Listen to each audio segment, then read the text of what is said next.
So before I begin, I'd just like to thank the MWIA for having me to speak. I'm not a medical doctor, I'm a PhD student, as Sissy said, and standing here looking out on all of you medical women, it's just inspiring, so thank you very much for having me.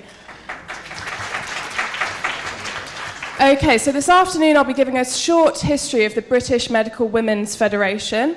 So first, a little context. So during the late 19th century, women in the United Kingdom had been fighting for their right to enter higher education and practice medicine for decades. Prior to the opening of the London School of Medicine for Women in 1874, all female medical students had to attend a foreign university in order to gain their degrees. In 1879, there were only 14 women on the British Medical Register, and in spite of being duly qualified to practice medicine, the British Medical Association, which was founded in 1840, did not officially permit women doctors to join as members until 1892. So medical women were precariously isolated with no professional recognition or support. So emboldened by the BMA's refusal to admit women as members on an open basis, Elizabeth Garrett Anderson and her colleagues, including Sophia Jex-Blake and Elizabeth Blackwell, decided to take matters into their own hands. So in 1879, the Association of Registered Medical Women was founded as a representative body of women doctors.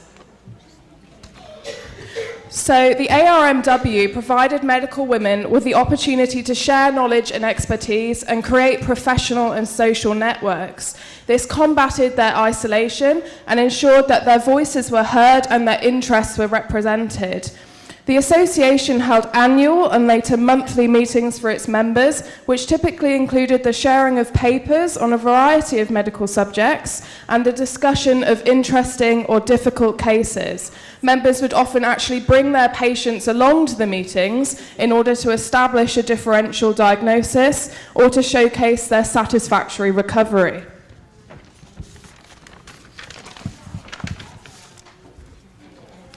In 1881, the International Medical Congress, which was due to be held in London that year, refused to permit any women doctors to take part in spite of their qualifications and experience.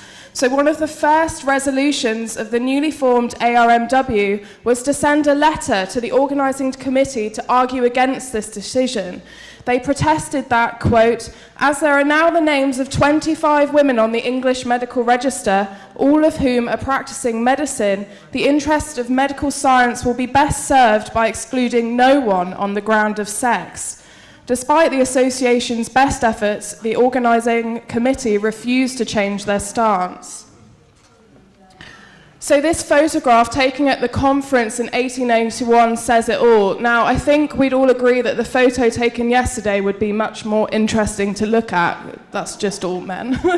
Faced with their exclusion from the international gathering, the ARMW decided to take decisive action, organising their own international garden party in an act of retaliation. The event, which was held in the gardens of the LSMW, was attended by over 600 guests, with members of the ARMW acting as gracious hosts. The garden was decorated with international flags, a band played, and the sun was said to have shone brilliantly all day, making the event a resounding success. So as the number of women on the medical register grew exponentially at the turn of the century, issues surrounding equal pay and professional opportunities were at the forefront of the ARMW's work in the United Kingdom. Appointments outside of hospitals run by women were extremely limited before 1914. The ARMW urged its membership to refuse jobs which had evident pay discrepancies because not only did they insult the expertise of medical women, they also contributed to their continued unfavourable treatment within the profession. In a letter published in the London Times from 1908, the ARMW asserts that, quote, "As women are equally bound as men by the ethical laws of the profession, women practitioners should under no circumstances accept a lower salary than that which has been agreed upon by the profession as a minimum, as medical women have had exactly the same training and education as medical men. It is difficult to see on what grounds a different scale of remuneration would be justifiable, and obviously these arguments are still extremely relevant today. By refusing to accept salaries that differed from those offered to men for comparable posts, the ARMW hoped that public bodies and hospitals would realise that they could not undermine medical women in such a flagrant manner. So in 1917, as the war raged on and medical women working for the army continued to be undermined, local branches of the ARMW resolved to join as one cohesive unit in order to better streamline their campaigns for equality and change. In a letter sent to all women on the medical register, Dr. Jane Walker, president of the ARMW, proposed the formation of the British Medical Women's Federation.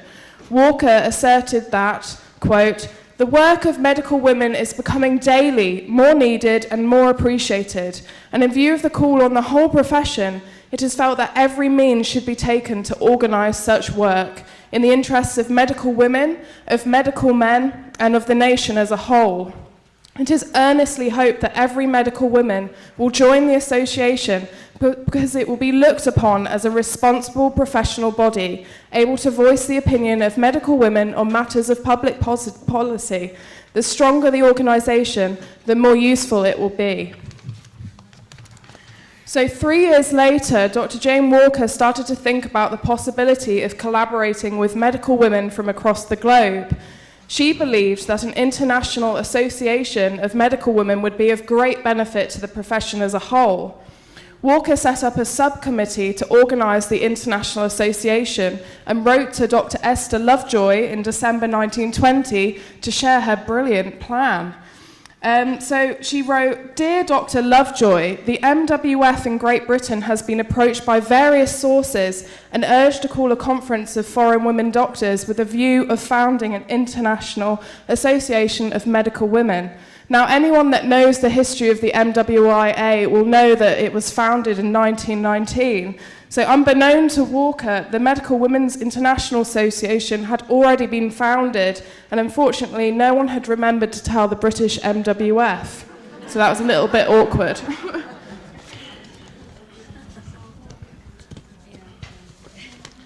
So this was very embarrassing for everyone involved. So in her reply to Jane Walker, Lovejoy wrote, "Dear Dr. Walker, the Medical Women's International Association was actually founded in New York City in October 1919. I agree with you absolutely regarding the urgent necessity of intimate cooperation between medical women of different countries. So unfortunately, the British MWF did not take kindly to being excluded from the first meeting of the MWIA. So in 1924, so after months of letters exchanged between Walker and Lovejoy, the two women finally agreed that the proposal for the new constitution of the MWIA would be discussed at the next international meeting. So both indomitable women attended the 1922 conference of the MWIA in Geneva, Switzerland, and you can see them in this picture on the slide. So Jane Walker is on the left, and Esther Lovejoy is on the right, striking her signature pose. So in 1924, the British MWF hosted the first Congress of the MWIA under its new constitution. The Congress theme was maternal morbidity. The extensive entertainment programme included tea at Hampton Court Palace, a reception and luncheon hosted by the Mayor of Bath, a visit to Dr. Jane Walker's sanatorium in Suffolk, and most excitingly, a reception at 10 Downing Street to meet the Prime Minister.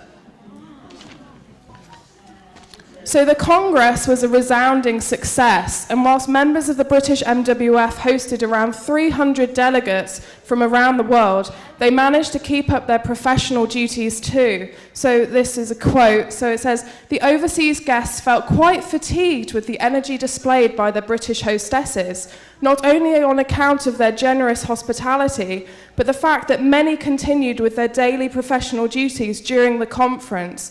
Lady Florence Barrett performed a caesarean section prior to chairing a meeting of the MWIA Council." So she didn't forget what her day job was.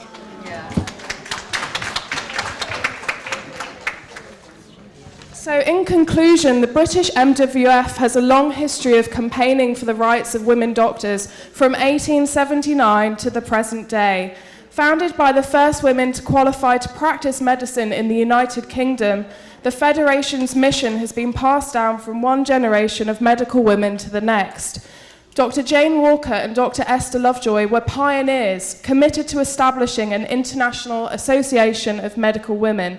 In spite of their initial differences, both wanted to foster professional and personal connections that transcended geographical and cultural boundaries in order to benefit the profession as a whole. And 100 years on, stood here before an audience of inspiring medical women in the city where the MWIA was first founded, I think it's safe to say that their vision is still very much a reality today. Thank you.